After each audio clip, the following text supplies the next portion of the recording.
Good morning, participants, TOT trainees. Our presentation today is on accessing e-resources at the University of Rwanda. I'm very pleased to be with you to take you through the simple steps that will help you to access e-resources at the University of Rwanda. I am Dr. Robinah Nakurate, the University Librarian of the University of Rwanda. And our presentation today will focus on mainly three things.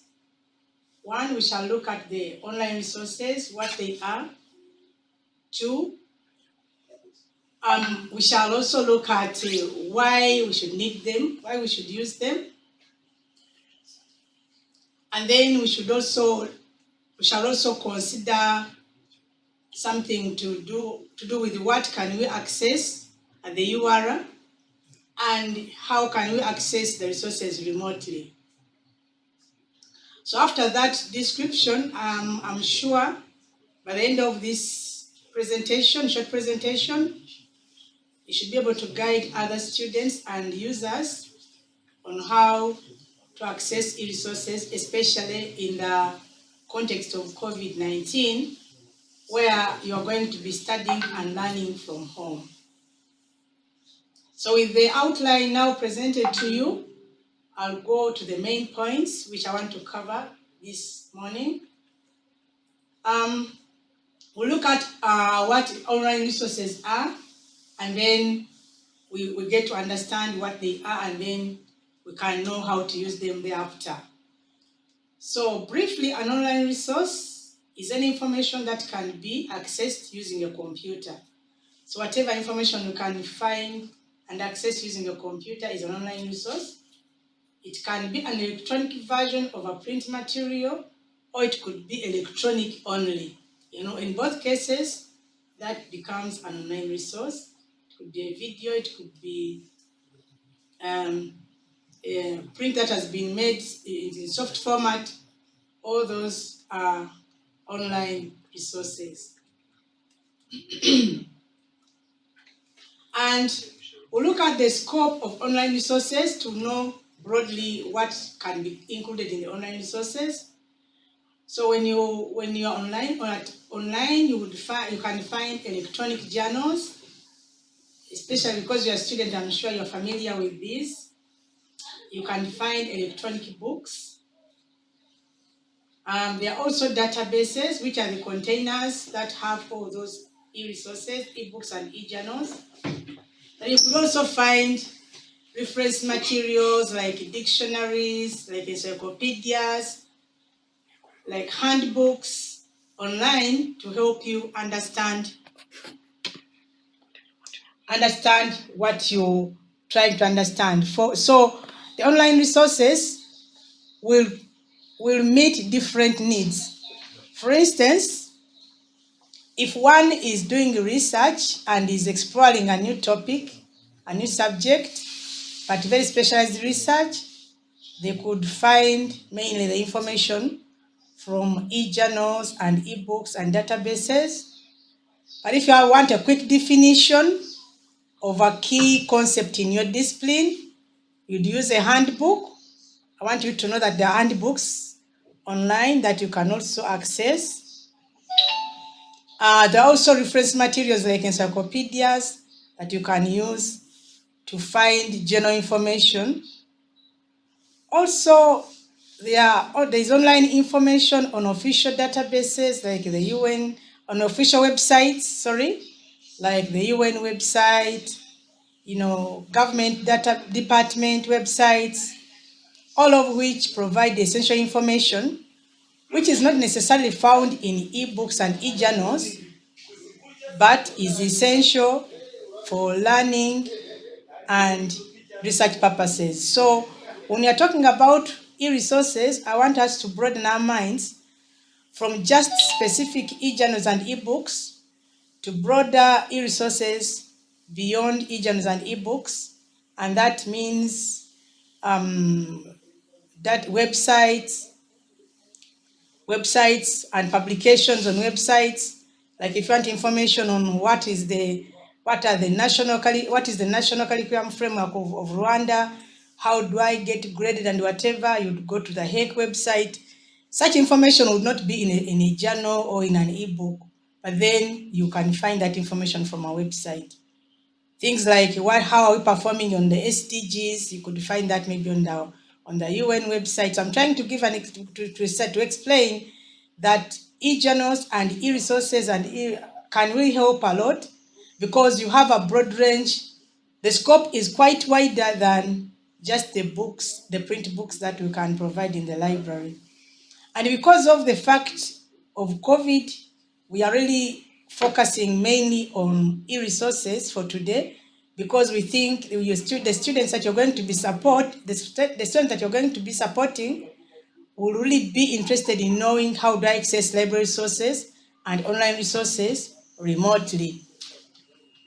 At this point, I want to explain that in the meantime, the University of Rwanda Library Services will support you mainly with e-journals and e-books, and also with guidance on how to access essential data websites, other essential websites that also have information for your research. And I want to explain why we should really consider using e-resources. One of the reasons is the up-to-date information. Of course, sometimes you find information which could be outdated, but as we shall explain later, it is easier to be able to filter the information and focus on the specific years to be able to find more information in terms of currency. Also, convenience, you can access the resources from wherever you are. Like in this demonstration, you're going to be explaining how you can access resources right from your homes. And also, the e-resources provide features, like especially if you go to the advanced search, where you can be able to find operators to assist you in making really more in-depth searches, apart from just doing a basic search. Also, there is an opportunity to have a wider range of materials, as I've explained previously, than what you could ordinarily have in a print format in one unified space. So the current benefit that I want also to continue to also mention is the fact that they are easy to retrieve, especially if you're given guidance, and they are easy to browse. You can browse and then find that you get what suits you, and when you're just seated in one place without having to move about to say I don't want this, and then you return it. So, and it's time saving, because you don't have to make any journeys. As long as you have the connection, then you can be able to access and search what you want to, the information that you need, as we shall see in due course.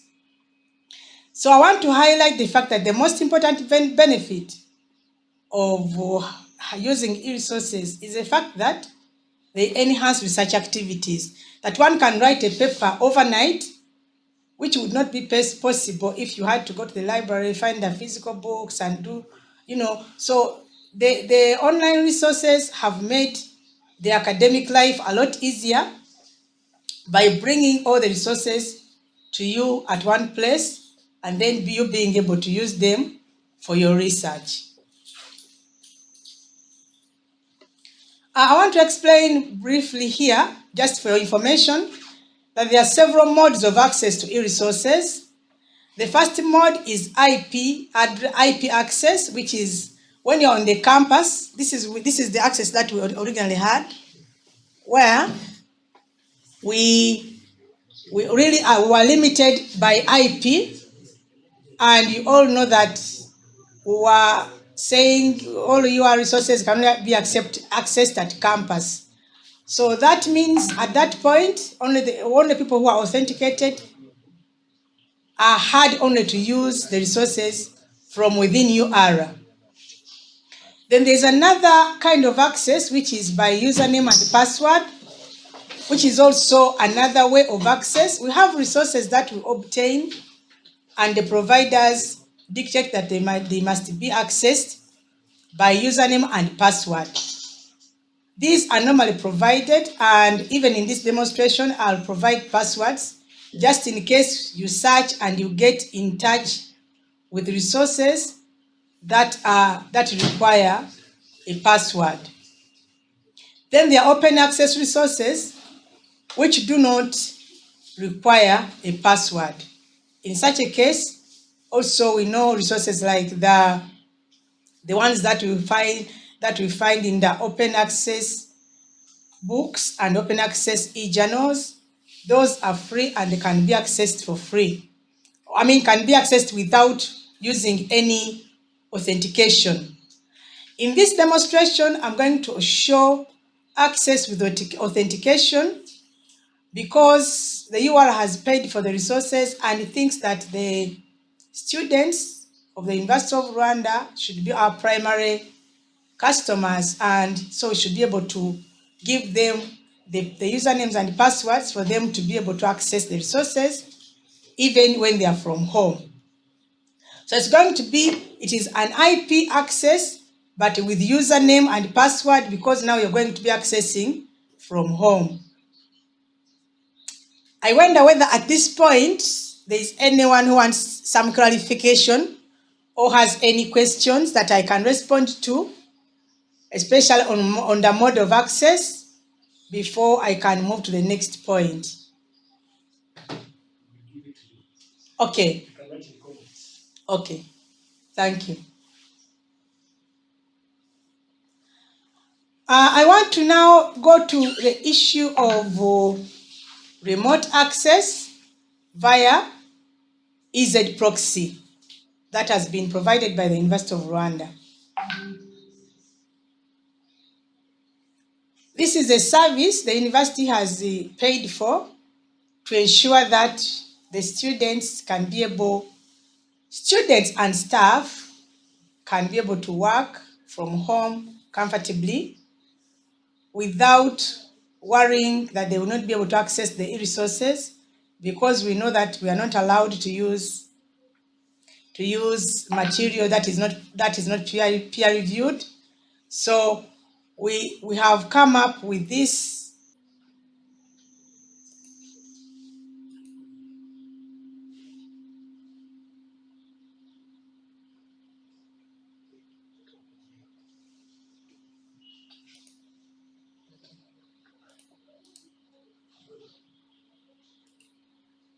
Yeah, one of the first steps for you to access online resources at the University of Rwanda is to paste this link of proxy in any of the browsers that you'll be working with. And then as you paste it, it will take you to a page which looks like this. The page would have a link which is called Integrated Search System. And on that page, then you'd be requested to present the username and password.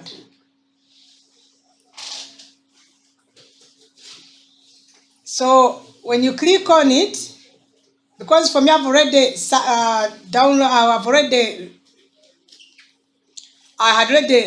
logged in, it has taken me directly. But in your case, when you click on it, you'll have to supply a username and password that will provide to you. Then it will take you under. So what you'd be required to do is to put in the keyword. Your keyword that you want to search. And in this case, I'll search for maybe economic growth. Let me try that.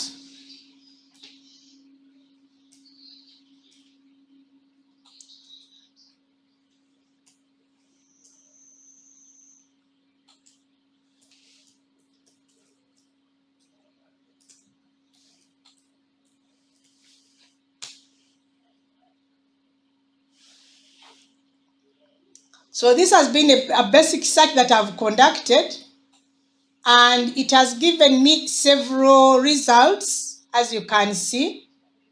And the results as showed, I want us to take a little bit of time on this page. it gives you, it says that it has given me articles, several articles in 60,000, then one book and one journal on that subject matter. And it has showed me that in the year 2020, there are 645. In the year 2019, there are 775. So it tells you the different publication times of the materials that you've accessed. And then you are able to see, to look at the results. So these are the results that I've received for this search. And then one of them is to do with political instability and economic growth. Then it says for economic growth and the rise of economic growth and the rise of political. So you look at what really responds to the search terms and what works well for you. And in this case, I'll just select an item randomly that I think can answer my question, and then select full text to be able to see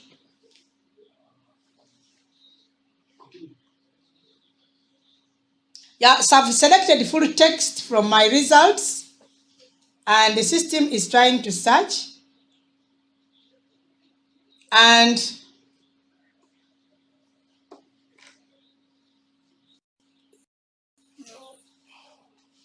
after which I can be able to download the item.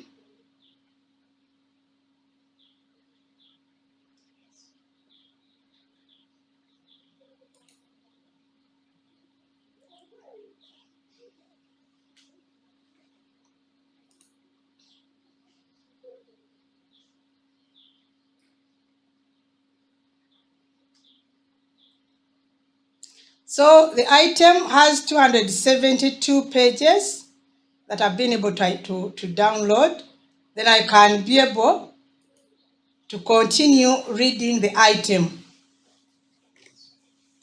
And in case the system asks you for a password, so you can see that I've been able to download this item from desktop. As I said, there are several databases that have been put together. So when you search through through LibHub, it takes you to the one that holds what you can have, and then you can be able to open the article and work with your. So as we said, you can download the PDF and work with it later.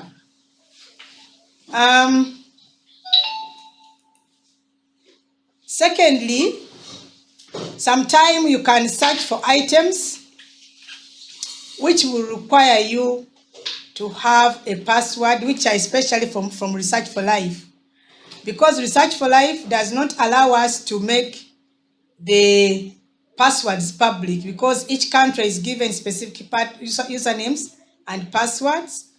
At the end of this presentation, I'm going to provide you with the contact details for the library staff within your respective campuses, who will be sharing with you the password both for remote access and